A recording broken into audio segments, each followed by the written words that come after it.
raise your hand if you've been to a cemetery in the last year. Raise your hand. Been to a cemetery in the last year. Okay, so quite a few of you. I don't know about you, it's not typically a fun thing to go do, whether you're there for a funeral service or you're remembering someone in your life, maybe at the gravestone.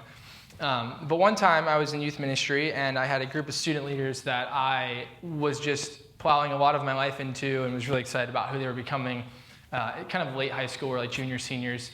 And I decided, you know what, I'm going to take them to a cemetery. And this wasn't like Remember the Titans cemetery, you know how like they're running in the fog and it's like this really epic scene and Denzel Washington says like the perfect lines. It was very clunky. It was like 10 o'clock at night and we had this gathering and I felt like the Lord was calling me to just take these guys to cemetery. So we Googled on the map cemetery, and the one closest to us, this is back in Tucson in the desert, and the one closest to us was like 15 minutes away, and it was like in the desert, and like every gravestone in this cemetery was probably at least 100 years old. Like no one had been put there recently. And so I just let the guys walk around, and this is a bunch of teenage guys, mind you. I let them walk around, and I was shocked at the reverence that they had. Now, I mean, I don't know about you, but if you get like 6 to 8 high school guys in a car late at night, like you're just asking for something bad. It's sort of a movie, honestly. And we took them there, and I just kind of let them go, and I just said, go spend like 5-10 minutes, just walk around. And they walk around, they come back, and they're looking at all these gravestones. And what was the most astonishing thing out of all these guys' minds was they would see gravestones, and they would see maybe a husband, and then they'd see a wife, you know, and then what they would do is they'd see, and they'd look at the years, and they'd look at, they're both born in 1890, but, you know, the husband died in 1940, and the wife died in 1970, you know, like I can't imagine what those, they've started to think about all this. Like, whenever we look at a headstone, all we get to see is a few things. We get to see their name. Sometimes if you've got a nice headstone, maybe you get a phrase or some words. And then you get, like everybody else, a date. You have a birth date and a death date. And the only thing in between those two significant dates is a dash. And I told the guys, I said, look, like this is, if you notice, some people's dash is much shorter than others. This is the life you get to live, and you can decide, that you've had a lot of consequences in your life before this. You have a lot of things you can look forward to, graduating, college, all these type of things, but really, all that matters is when you get to the end of it, when people look at your gravestone, they might really enjoy the 1 or 2 words you got on it, but more than anything, they're going to think about the life that you lived and the legacy that you left. And I talked to him about this, and it wasn't, I don't think I was nearly as profound as I might have thought, but I think for them, it really gave them perspective that every day we live, there is an ability to be intentional with the life that we've been given, the resources that we're called to steward, the past that we have to hold on to and that we're trying to either find freedom from or figure out how to live life with it, the future that we're looking forward to. And it made me really start to get thinking about some of the relationships that I've encountered in my life, some of the most formative ones. I was thinking about the dash, and I was thinking about if I was thinking about my dash, if I could just spread it out, into like 10 little snippets of my life or like moments in my life. And I realized it was much easier to think about relationships than it was to think about moments. I don't know about you, but if I've asked you hey, what's the 5 most, significant teachings you've ever heard or phrases you've heard, you could probably give me 1, maybe 2. But if I asked you who are the 5 most influential people in your life, the 5 most impactful relationships in your life, you could think of them pretty quickly. In fact, you'd probably think of too many. You'd have to start narrowing them down and fight for whoever got 4th or 5th place. I actually had a really sweet moment in my life. This was several years ago. I graduated, and I got some of these meaningful relationships in my life all together at one table. Here's a photo of us. There's one guy missing who couldn't make it, but on the left is one of my professors, Dr. Crispin. That's actually my dad to the right of him. That's me with a baby face. I was young. That's my mentor, still mentor. I actually went to his farm a couple weeks ago for kind of a mini retreat. That's Dr. Dave. And then that was my pastor at the time. He is actually the pastor of a church in Chicago now. And his name's Ian Simpkins. And these guys, for really about 4 years of my life, were incredibly formative in ways that I can't even really describe. But if I had to put one word to what every single one of these guys were in my life, it was intentional. The word is intentional. They were incredibly intentional with me. And they were all different, Some had different roles in my life, right? A professor would be different than a mentor, would be different than a pastor, would be different than my dad, right? But the reality is all of them were intentional in specific areas of their lives. The resources, the wisdom, the things they had to give to me, they were intentional with stewarding me towards growth, towards a trajectory of ministry, towards being just a better lover of Jesus, towards being a better, future now husband, father. They were intentional. And I think they were intentional because they knew what was at stake. They knew that the devil is not just sitting around, just kind of twiddling his thumbs, but he's actively pursuing us in the ways that most hurt us. And these men, I think, did such a good job at giving me glimpses of who I was becoming, and speaking into that. And I just think about the times they would reach out to me when I was so busy and I wouldn't text back or call. They'd reach out, they'd email me, they'd text me. Still, even now, some of them still reach out and talk to me. And I just think about those type of men. And then, unfortunately, I think about the other type of people, I would say, mainly, it seems like men in the church, but who have just let us down, who have caused severe problems, issues, trauma. I mean, if you follow the celebrity Christian circles, there's been a lot of moral failure in the last few months with some big church names that are, you read it and you honestly are just exhausted of it. You're just tired of it. It's who's next? Honestly, that's what you start to think. What pastor isn't going to be this terrible person that's hiding behind all these things that now wrecks me? And the worst part about it is that it affects us in a deep level. We start to think questions like, were they doing all these things while they were teaching the gospel to thousands, while tons of people were coming to Jesus? When they gave me advice, were they doing the exact opposite thing they told me to do? Did they actually care about people, or was it just the money, the platform, the status, the power? This does some serious damage to us.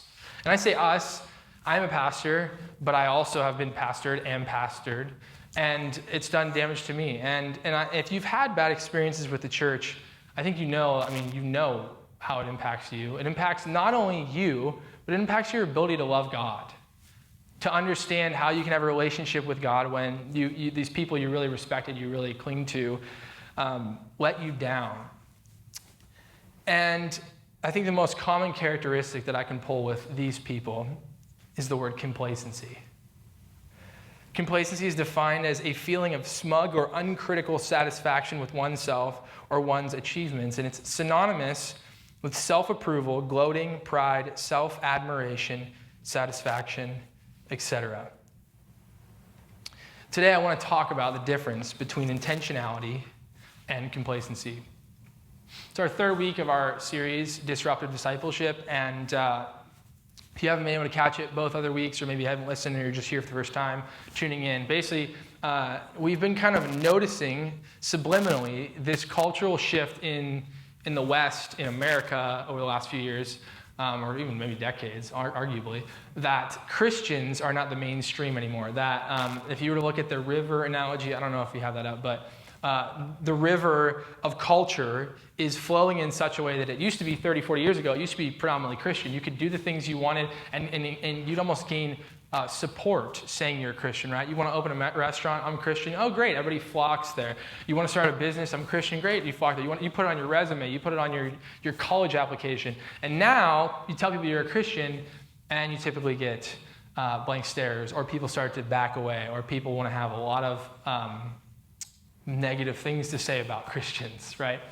And so we've shifted, and so what happens is, because we've shifted, it doesn't necessarily mean a bad thing. God is still in control, God's still working, but we have to realize we kind of have to have a different lens, the way that we look at the world, the way that our calling and ministering to others, living in the world, has to look.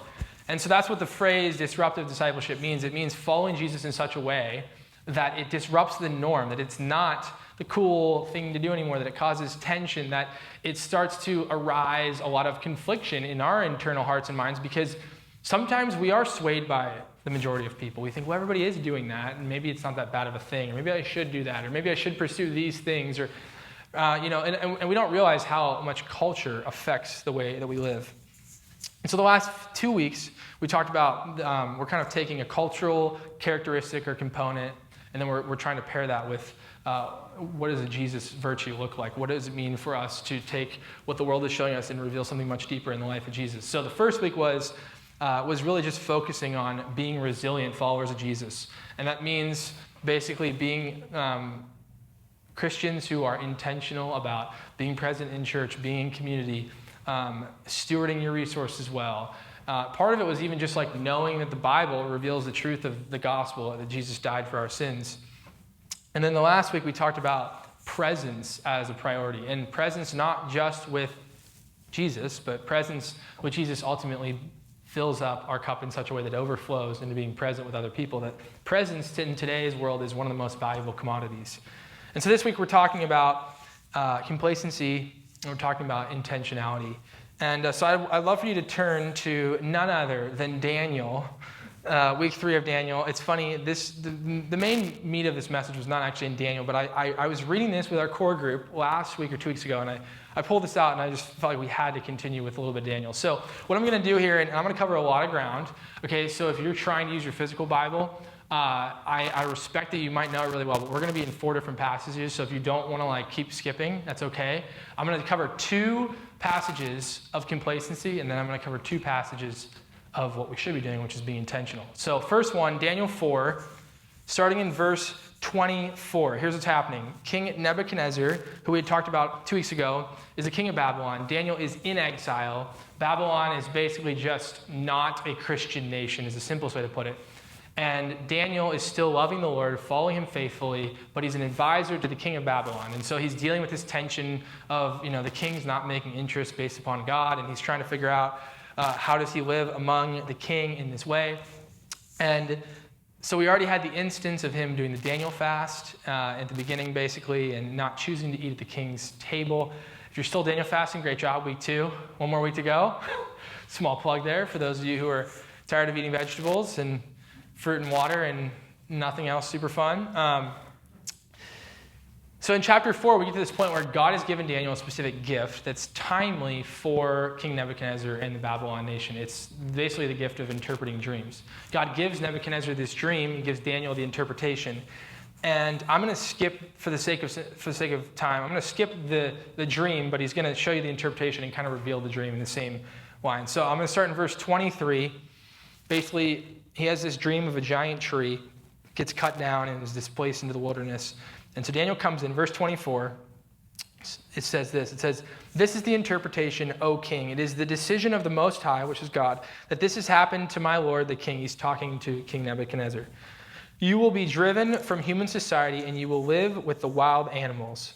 You will be fed grass like oxen, and you will become damp with the dew of the sky. 7 periods of time will pass by for you before you understand that the Most High is ruler over human kingdoms and gives them to whomever he wishes. They said to leave the taproot of the tree, for your kingdom will be restored to you when you come to understand that heaven rules." Verse 27, here's the key. "Therefore, O king, may my advice be pleasing to you. Break away from your sins by doing what is right, and from your iniquities by showing mercy to the poor. Perhaps your prosperity will be prolonged." Now all this happened to King Nebuchadnezzar, and after 12 months, he happened to be walking around on the battlements of the royal palace of Babylon. The king uttered these words, "Is this not the great Babylon that I have built for a royal residence by my own mighty strength and for my majestic honor?" And while these words were still on the king's lips, a voice came down from heaven.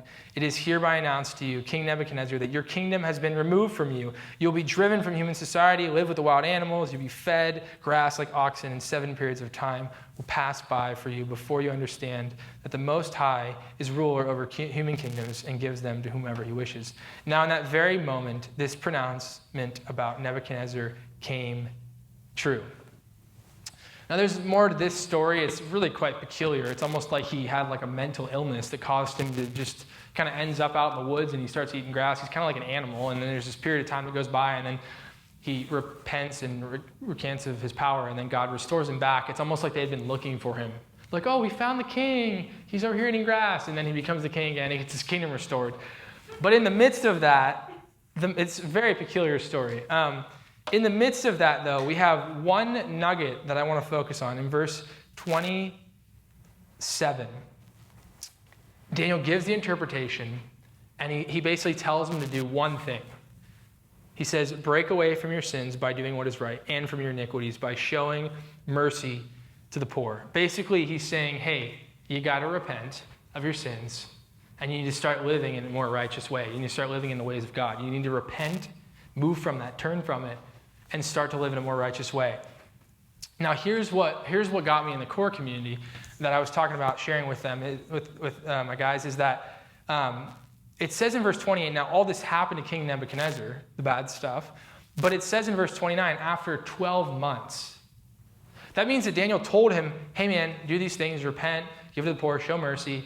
And Nebuchadnezzar didn't just walk up the next day and be like, I'm the king of this place, look how great I am. No, 12 months went by, and all of a sudden he gets comfortable. And then what does he do? His humility is just gone. He slips up, and the second he says these key words, he says, is this not the great Babylon that I have built for a royal residence by my own mighty strength and for my majestic honor? 1 year later, the thing that he seemed to have ran away from or was able to kind of follow Daniel's instruction only lasted for so long. And I think about that, and I think about, man, how many times in our life do we just have like great intentions, right? We're just like, I'm going to go read my Bible all this time. I'm going to go like love these people. I'm going to give this money away when I get it. I'm going to do all these things. And like we have the greatest intentions, seems like the greatest heart. And then down the road, we just start to fall into complacency. We just start to like drift little subtle ways, and before we know it, like the money that we had promised to give away that if we had gotten, we didn't, or the relationship that we were going to reach out more and pursue more and text them more, write them a card or whatever, just kind of fell by the wayside. Or the quiet time, or maybe the spiritual disciplines that you wanted to put into your life, you had this rigorous plan figured out, and then day 3 hit and you're like, this is really hard, I don't like it. And you just kind of start to, before you know it, you're back to just binging insane amounts of Netflix. And now Peacock, I guess, is the cool thing now. See, I'm hip, I know. It's the new video service. They moved The Office to it. That's really all. That's a rabbit hole, sorry. Anyways, I was pretty frustrated about it.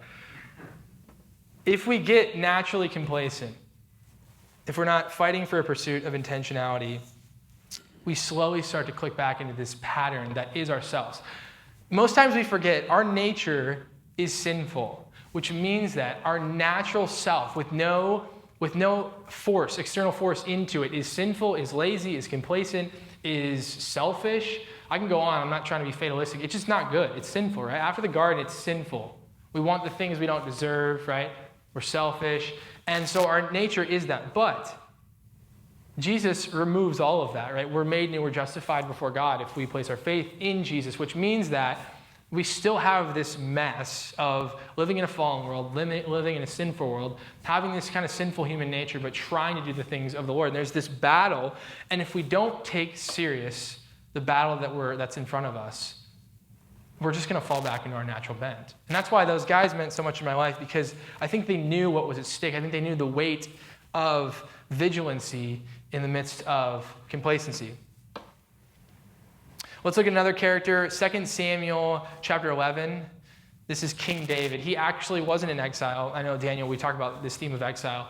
Daniel was in exile. King David isn't, but most people have heard this story or seen the VeggieTales episode on it, so I'm just going to paraphrase part of it. But basically, King David, this is in 2 Samuel chapter 11 if you're taking notes, but verse 1, it says, in the spring of the year, at the time when kings normally conduct wars, David sent out Joab, which is his like chief officer, military guy, with his officers and the entire Israelite army. They defeated the Ammonites and besieged Rabbah.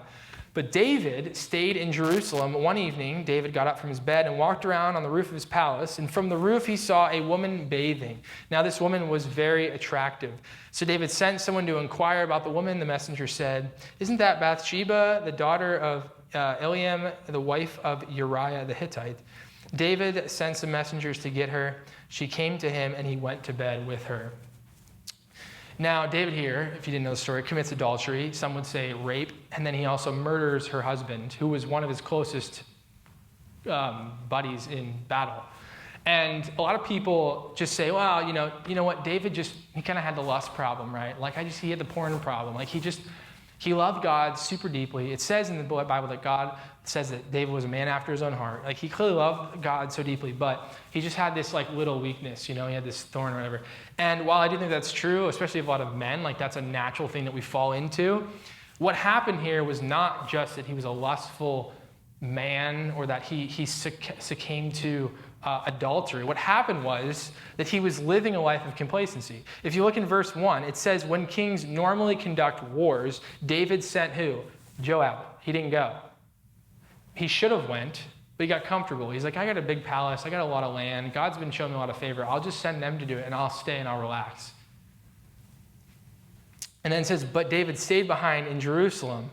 And then what happens is, one evening, David got up from his bed and walked around on the roof of his palace. Now, for how this worked, the palace was like looking over. It was great real estate. He got a great roof. You could see all these buildings. However, in this culture, you would know at this time that women were going to go out and they were going to bathe because this was just how it worked in this time. And so he kind of knew what he was stepping into. This is a modern instance right here, okay? You're married, okay? I'm just going to say you're a guy for the sake of simplicity. And your wife is like, hey, I'm going to go away tonight. I'm with some friends and we're going to a hotel. I'm for sure not going to be back until tomorrow. And you have the house to yourself. And what you do is you get on your computer or your phone and you just start scrolling on like Finstagrams, like fitness Instagrams, expecting for nothing bad to happen. That is what David is doing right now. He's walking on his roof basically like being like, oh, I wonder like who's out here, right? And then he sees an attractive woman, and then he commits the sin. But in his heart, he was slowly taking steps of complacency into causing this huge... And this is the thing, his sin doesn't just hurt him. It hurts his entire lineage. There's so much trauma in his family from this. And that's a whole other story. But in the midst of this, what we have to focus on is there was a moment of complacency where David just succumbed to weakness. The devil was just there like that.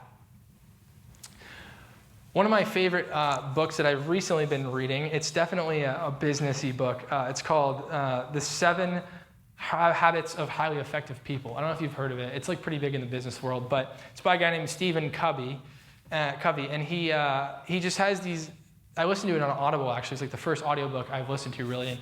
And it was so dense, I had to stop it, and there was all these illustrations. And anyways, he has these 7 habits, and he has them on this diagram, which we're going to put on the screen. And in the diagram, he focuses on moving from dependence, which is like caring about yourself, to independence, being able to be not dependent on other people, and then he moves actually to interdependence, working together. Well, if you look, the 6 habits are kind of in the middle, but then the 7th habit is actually circling all the other ones. It's called sharpening the saw. I love this habit, and the way he describes it is that you are continually expressing and exercising the areas of your nature in a wise and a balanced way. A wise and a balanced way. Basically what he's saying is you're intentional about continuing to evaluate the things in your life, the good, the bad, and take wise and intentional steps in such a way that you continue to sharpen the saw. I love that illustration. I think spiritually that's our goal. Like if I talk to someone who's following Jesus and they're just kind of like, yeah, I'm good where I'm at. I'm just plateauing. I'm feeling pretty good about it. Like we're selling ourselves short of, one, the ability to grow more intimate with Jesus, but we're also allowing the devil to step into our life and cause mayhem, destruction, and chaos for not just us, but for people around us. This is what we have to realize, is complacency is not just affecting us. It's affecting everyone around us. If you think about the guys I was talking about in these big churches that have caused problems, it's not just them that gets removed. The church usually explodes, it loses tons of people, staff are leaving, and there's so much just carnage for one person making bad choices. And you might think, well, it's okay, Trey, I'm not a lead pastor of a 10,000 person church. But is your marriage not important? Are your friendships not important? Is your family not important? I think those are almost more important sometimes, right? Complacency is not just affecting us. It affects everyone around us as well.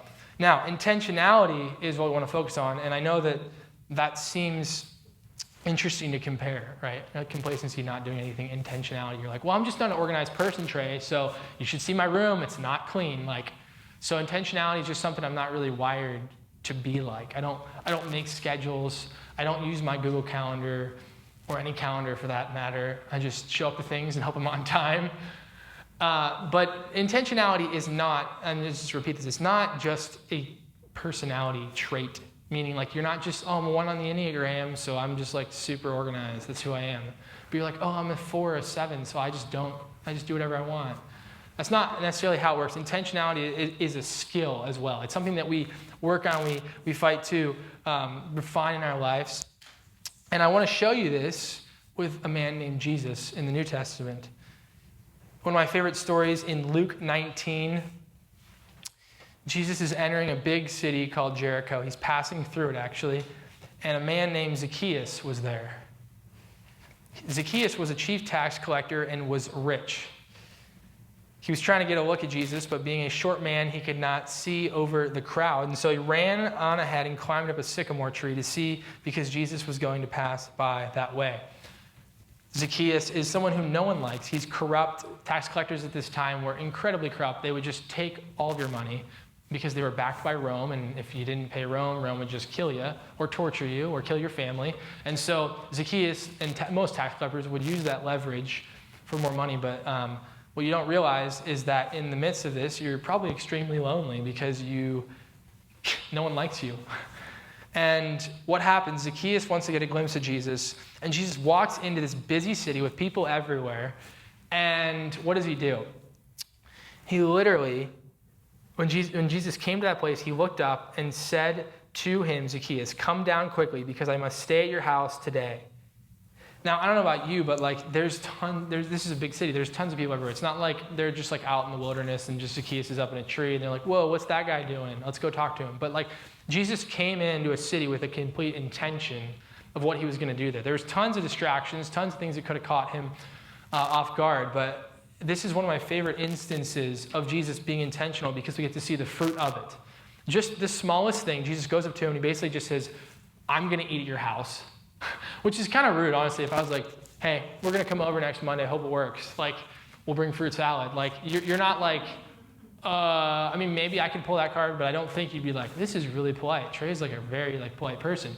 Jesus comes up to him and is like, I'm going to eat at your house tonight. And Zacchaeus is like, oh, and he invites him over. He has him over. Everyone's all mad. And then the reality of just a few moments with Jesus because of his intentionality here, Zacchaeus says, Lord, Lord, half of my possessions I now give to the poor. And if I have cheated anyone of anything, I am paying back 4 times as much. And then Jesus said to him, today salvation has come to this household because he too is the son of Abraham. For the Son of Man came to seek and save the lost. I don't know about you, but talk about seeking. He literally just went up to him and was like, I'm eating in your house tonight. That level of intentionality, and there's so many stories. I just don't have enough time to cover them all, but there's so many stories of Jesus walking through the most chaotic situations, and he just hones in on someone. He just hones in on these little moments where he just meets people where they are, and their lives change. And I think about how mundane that is in our life. Can you imagine if you're just shopping for groceries and you get in a line, you're like, I'm going to talk to that person, and I'm just going to see how they're doing. That is the ability to emulate exactly what Jesus is doing here. You walk into a busy grocery store and you see this person is in line and not on their phone, which is a rarity, and you're just like, hey, how's it going? How's life? Or you make a joke about, I don't know, maybe they have 20 liters of soda, and you're like, hey, party soon, Whatever, right? You have the ability in your normal, average, mundane life sometimes to just encounter people, to be intentional and to change lives. Not that you're changing them, but being a vessel in that. And I just think about how much more purpose do we have in all areas of our life because of this? Your job is not just boring, mundane in a cubicle. You have the opportunity to be intentional. Sure, you can't just, water cooler talk for 7 hours a day, unless you have a really lenient boss, which is a cool job, but you'd be very overhydrated as well. But you can't just do that, right? But there's little things that you can do that affect people in astronomical ways. It's these little things that Jesus does. And you're like, okay, Trey, but he heals people. I don't just go up to my coworker and be like, it's okay, no more headaches. And I'm like, yeah, I get that. And that's a whole other conversation, right? But But the presence that he has, we talked about last week, is a commodity. The presence that he gives people is undivided attention. And you know these people are yearning for it, and you know that their response is so enamored by him, even in the shortest moments. Now, the last story I want to talk about, the last piece of intentionality, is actually right after this. Now, the unique part about the Gospels is when we read them we read them in bits and pieces, but we don't read the whole story. We don't read necessarily with what they call the authorial intent, which is like the author's purpose for like composing everything in a certain way.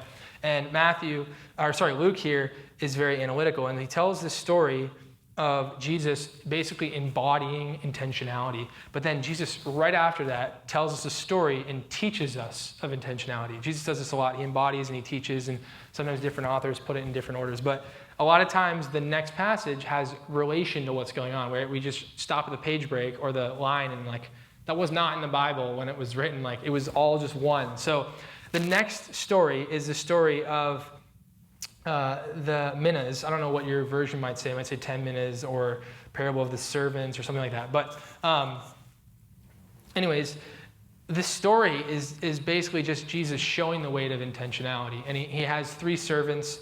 He compares it to this master who's leaving for a period of time. And he gives these servants money, minas. We'll just say $1 for the sake of simplicity. He gives them all $1 and he says, I'm going to be gone. Go be fruitful and steward this money well. And so these guys all go out, and then the master comes back and he asks, okay, like, how's my return?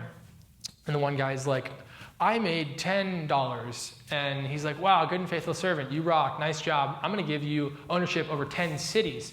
And then the next guy's like, I made $5. And he's like, I'm going to give you 5 cities. Great job. And then the next guy is like, he basically makes all these excuses. Right? I don't know about you, but when you're complacent, typically excuses are our nature. Even if we have intentions and we don't follow through, we make excuses. And he's like, well, I knew you're a hard man, and I knew that you reap you didn't sow. And he says all these things. And he's like, so I just took your money and I just kind of like stuck it here. And here it is back. No harm, no foul, right? And now I'm not going to read the whole thing and what happens, but I'm just going to tell you it's not good. It's not good. It's not even that bad. It's like bad. Like, takes it from and gives it to the man who has 10 cities, basically, and then there's a sense of like death with this guy. Like, it's a serious offense to the master that he did not trust and have faith in what he was going to do because he didn't steward this one mina or $1. And I think about that story, and it has a lot of different implications. You could preach like 10 different sermons on it. But what I want to get at here in this story is, like, God is giving us resources to steward well. He's giving us a life to steward well.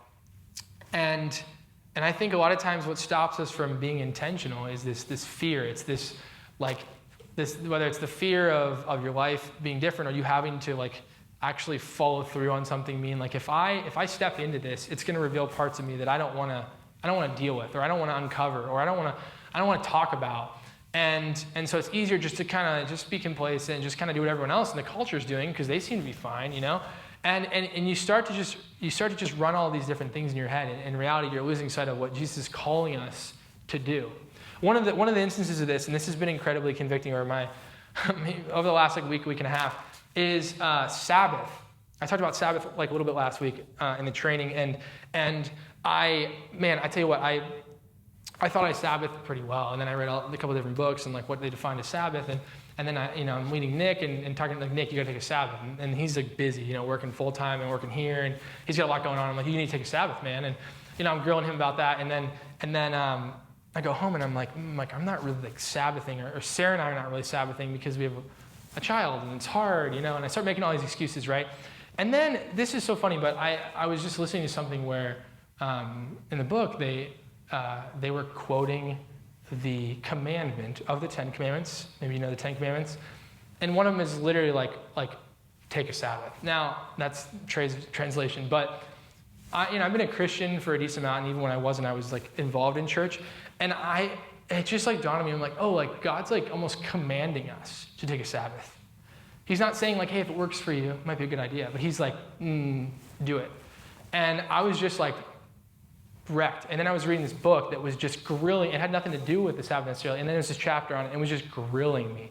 And I was like, I don't know what to do. Like, I got to do something. I got to figure something out. And so we tried to do it when you set up this time last week. And I think we did it okay. Yeah? She's saying, okay, you're kind in front of all these people.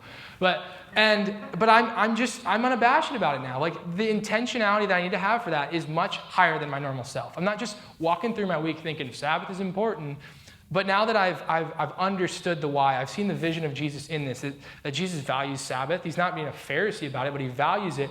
I'm seeing the fruit of intentionality. I'm seeing the fruit of it, and I know that complacency then drifts off. And in our life, that's just one thing that we've been convicted about. But there's so many things in our lives that we are just complacent about, and we're so fearful of taking a step the other way because we're afraid of what it might do to the comfort that we have. We're afraid of what it might reveal about that room in our heart that we've been hiding from people or things. And in this moment, what we see is intentionality, and we see freedom in that. Jesus was the most free person on earth, but also the most intentional. They go hand in hand. We think if we're intentional, it's going to put ramifications on my schedule, and like I'm not going to get to do the things I want to do. And I promise you that the way of Jesus is what you want to do. It takes intentionality. I want to close with this, and then I'm going to give you one practical point. I promise it's just one. And then I'm not even doing the training today. Jerry's doing it, so you're almost done with me. Dietrich Bonhoeffer, maybe you've heard, he's one of my favorite people. He was a theologian, and he wrote this book called Cost of Discipleship, which talks about basically contrasting what he calls cheap grace with costly grace. And cheap grace, I'm just going to read it because it makes more sense under his, but he says, cheap grace is the preaching of forgiveness without requiring repentance. It's communion without confession. Cheap grace is grace without discipleship. It's grace without the cross. It's grace without Jesus Christ living and incarnate. And he basically says, like, cheap grace is what America thrives on. We just want the get out of jail free card, or we want like the feel good, or we want to be able to mark we're a Christian because we're not sure if we weren't what would happen. And so we just live, but then like none of our life has any ramifications of the repentance of sin, of forgiving others, of loving our enemies, of praying for our political people we don't agree with, of all these different ramifications, right? Cheap grace wants nothing to do with those. It just wants all of Jesus' stuff, and it doesn't want him. And then Dietrich Bonhoeffer says that's cheap grace. And he says, costly grace is the treasure hidden in the field. For the sake of it, a man will go and sell all that he has. It is the pearl of great price to buy, which the merchant will sell all of his goods for. It is the kingly rule of Christ, for whose sake a man will pluck out the eye which causes him to stumble. It is the call of Jesus Christ at which the disciple leaves his nets and follows him. And he says, this is the last thing he says. He says, costly grace is the gospel which must be sought again and again. The gospel is not something we just graduate from. It's not like a little diploma we receive, we hang it on our wall, and we say, well, that's good, that was a part of our life, and now it's just kind of sitting here. The gospel is a continual process that we understand that makes our heart more and more like Jesus'. It removes the complacency, it removes the sin in our hearts. And he's saying, look, if you want costly grace, if you want grace that costs something, it must be sought after again and again. Please, I ask you as a church, we are young, and one of the coolest things about us being young is in 10, 20, 30, 40 years, if we cultivate powerful, life-changing habits now, I'm telling you, one of my greatest joys is none of you are going to be here. I'm just trying to speak generally. I don't think any of us are going to be here in 40 years. Just safe, maybe 20, 10, I don't know, 2, you're trying to get out of here. My job here, in the amount of time that you're here, is to help you love Jesus as best you can. That's my job. And the fruit that I hope to see from that is when we get to send a couple from our church and they get to move and they have a new job and they get to go to another church, and this church just gets to be like, these people are crazy. I don't know where they were at before, but these people are in their word. They're praying and yearning for people. They're interceding for the lost. They're inviting people into their homes. They know their Bible. They've read it. They talk about it. They're vulnerable with their sin. They're taking serious their emotional discipleship. Like, those are the things that Pastor Trey, however old I am, I want to hear about and I want to know, because that's what we're doing now. We're cultivating the most significant parts of our life right now. And we're hoping that in the long run, that the intentions, like Daniel last week, who was praying 3 times a day on his knees, open to the window, even though it was illegal, 70 years later in exile, that we will do those same exact things. That's what we're doing here, and that's why this is so important. And I'm not saying it as like you just got to do more and you just need to do more things, because that's not the burden that Jesus places on us. Jesus is not saying do more. He's saying be in relationship with me in a deeper way. That's the intentionality that we see when he pursues people. He doesn't go up to people and immediately ask them to just evaluate their whole life and say, well, you've done all these things, so you kind of deserve that. He meets them where they are. He shows them grace. And then from that grace, they move into this new trajectory of their life. Intentionality is always going to overpower complacency if we yearn for the Spirit's presence in it and we fight as a team. And so the one practical thing I want to leave you with is this, just one thing I want you to write down. I want you to pray about it. So don't give me any, don't talk to me about it today, okay? I want you to write down. I want you to try and cultivate what is called a rule of life. A rule of life. And all that is simply, I'm going over, so I'm going to be simple about it. You can Google it. We have the internet, okay? Is basically just a spiritual roadmap for you. It's like bumpers on a highway, right? It's like the things that help me stay on path, the intentions that I set in my life. And there's two things that you immediately think when you worry about that. One is, I can never do this. It's too limiting. It's too overwhelming. It's not organic. It doesn't feel natural. And then the other thing is you just go Hulk Hogan on it and you try to add like 70 things onto your plate. You're like, I'm going to read for 3 hours a day and I'm going to pray for 2 and I'm going to do, it's like, so those are your 2 worries. Just read it. Pray about a rule of life. Pray about small steps that you can take that you know that the intentionality of it will fight the complacency, that it will help restore in you a Jesus rhythm. That's the one thing I ask of you.